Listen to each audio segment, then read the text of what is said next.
बिस्मिल्लाहिर्रहमानिर्रहीम। अस्सलाम वालेकुम। क्लास 7th की सोशल स्टडीज़ का चैप्टर नंबर 5 है, जिसकी हेडिंग है industrialization in the Muslim world. सबसे पहले बात करते हैं कि व्हाट इज़ इंडस्ट्रियलाइजेशन। इंडस्ट्रियलाइजेशन किसको कहते हैं? इंडस्ट्रियलाइजेशन कहते हैं उन बड़ी बड़ी फैक्ट्रीज़ को जहाँ पे रॉ मटेरियल से यूज़फुल प्रोडक्ट्स तैयार होते हैं।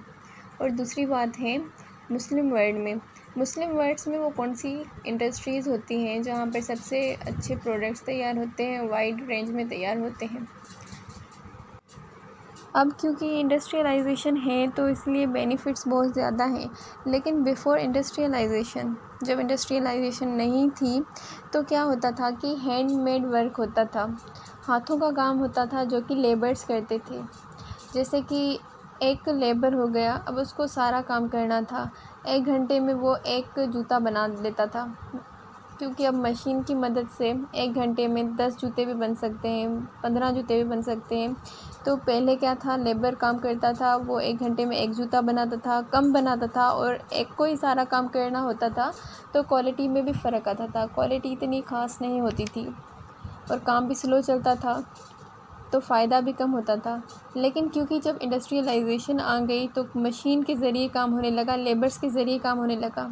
अगर एक चॉकलेट की फैक्ट्री है तो पहले कोई एक वर्कर होगा, चॉकलेट का मिक्सचर बनाएगा, दूसरा वर्कर होगा, उसका काम ये होगा कि वो उसमें शुगर ऐड करेगा, तीसरा का काम होगा कि उससे वो चॉकलेट बनाएगा, और चौथे का काम होगा वो पैकिंग करेगा। इस तरीके से वो प्रोसेस पूरा होगा। मतलब हर किसी का अपना अपना काम करना होगा, तो क्वालिटी भी बेस्ट आएगी, क्योंकि उसको पता होगा कि मुझे सिर्फ एक काम करना है और ये काम करना है। जब एक काम करना होता है तो क्वालिटी ऑटोमेटिकली बेस्ट ही होती है।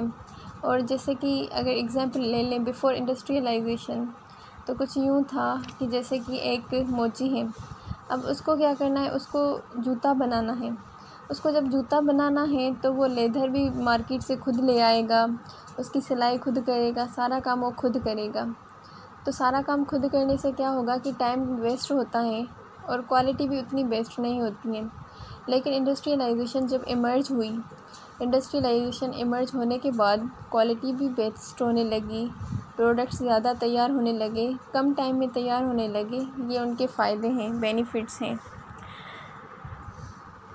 अर्ली 15वीं सेंचुरी में जब इंडस्ट्रियलाइजेशन का कोई निज़ाम नहीं था, जब वो इमर्ज नहीं हुई थी, तो एक दूसरा सिस्टम भी चलता था जिसको बोलते थे प्रोटो इंडस्ट्रियलाइजेशन।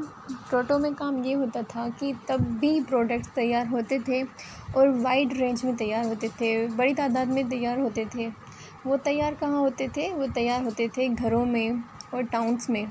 वहाँ पर लेबर्स होते थे जिनमें काम डिवाइड हुआ होता था, वो तब भी तैयार होते थे। और वो जो मशीन होती थी वो पुराने ज़माने की मशीन होती थी, जो काठी लकड़ी की बनी हुई मशीन होती थी। और एक दूसरा सिस्टम था, वो था कमर्शियल एक्सचेंज।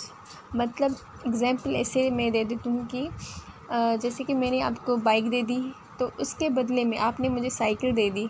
उन दोनों में आपस में एक्सचेंज होता था। अगर हमारे पास एक चीज़ ज़्यादा प्रोडक्ट बन रही है, अच्छी तादाद में बन रही हैं, और अगले के पास दूसरी चीज़ बन रही है जो कि बेस्ट क्वालिटी की होगी, तो हम दोनों आपस में एक्सचेंज करेंगे, वो हो जाएगा कमर्शियल एक्सचेंज। सून टाइम गुज़रता गया और मतलब टाइम चेंज होता गया, तब्दीलियाँ आती गई। Coming up the factories. Now the first जो फैक्ट्री लगी थी वो लगी थी 1730 में।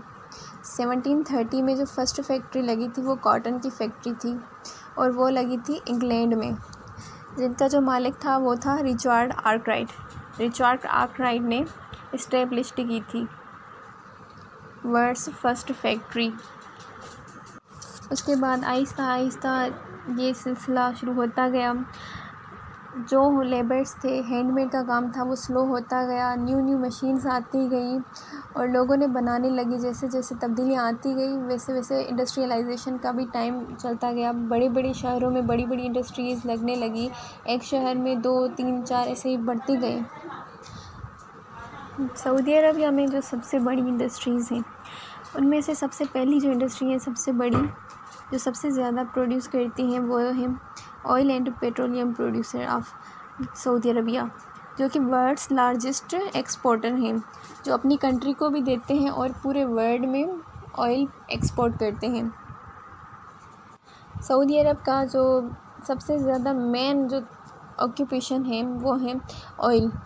और ये ऑयल के अलावा भी प्लास्टिक हो गया, इलेक्ट्रॉनिक इक्विपमेंट हो गई, काफ़ी सारे मशीनिक जो सिस्टम वगैरह होते हैं वो भी, उनकी फैक्ट्रीज़ भी हैं, लेकिन सबसे ज़्यादा पेट्रोलियम की है। सऊदी अरबिया फर्स्ट लार्जेस्ट है पेट्रोलियम में। इसके अलावा मलेशिया भी है, इंडोनेशिया भी है, तुर्की भी है, ईरान भी है। Thank you for watching. Chapter number 5 यहीं पर ख़त्म होता है।